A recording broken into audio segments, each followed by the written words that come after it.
pinaka naranasan ko lang po talaga is yung mawala yung tatay ko. So, ang nakaraan, sabi nga po, sinabi ko po sa Panginoon, ayoko na po kasi parang wala na din pong nangyayari sa buhay ko, binuha mo naman po yung tatay ko, ganun. Sabi ko, ayoko nang magsimba, ayoko nang umattend dyan kasi syempre, dati pa lang talagang nagpapakainit na po ako sa mahal na Panginoon. Pero yun nga po nangyari, parang nanlupay-pay po ako sa mga pangyayaring yun.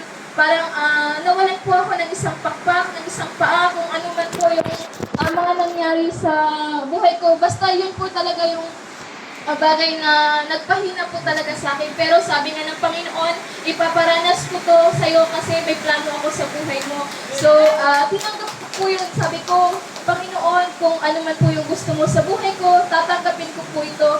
Kasi, nilagay po ako sa sitwasyon kasi kaya ko yung bagay na ito, kaya kong malampasan to. So, share ko lang po nung akong nasa ICU.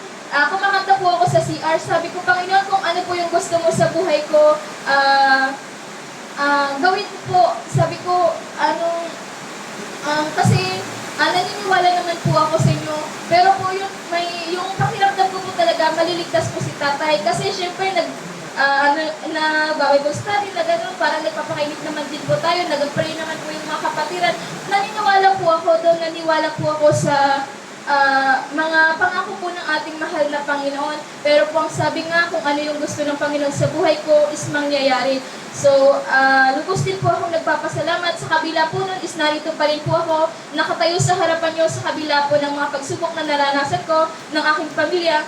So, siyempre, yung iba naman po sa atin is wala na pong mga tatay. Siyempre, alam niyo din po yung pakiramdam nung nawalan po ng mahal sa buhay.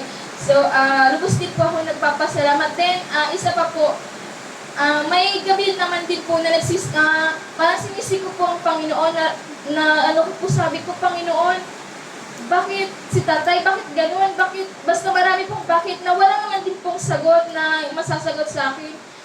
Then, hinayaan lang ng Panginoon yung mga nararamdaman ko. Tapos biglang isang araw, nanaginip ako sa Panginoon. Nanaginip ako na may plano ako sa buhay mo. Parang nanumbalik po yung, parang ko sa Diyos na yun, magbalik na naman po sa Bible study, gano'n. Pero, sabi nga po, parang nakukulang na po kasi hindi naman din po mapapawi agad yung sakit na iniwan po ng taong hindi naman din po babalik, hindi mo naman din po makikita. So, nagpapasalamat ako sa ating mahal na Panginoon kasi sa kabila nun is nanatili pa rin po ako sa nandito sa harapan nyo para yun, ipakilala na ang Diyos ay mabuti sa buhay natin sa kabila po ng ating mga nararanasan sa buhay. Pero sabi nga, laban lang kasi may plano naman din po ang Diyos sa buhay natin. So, purihin po ang mahal na Panginoon. So, yun lamang po.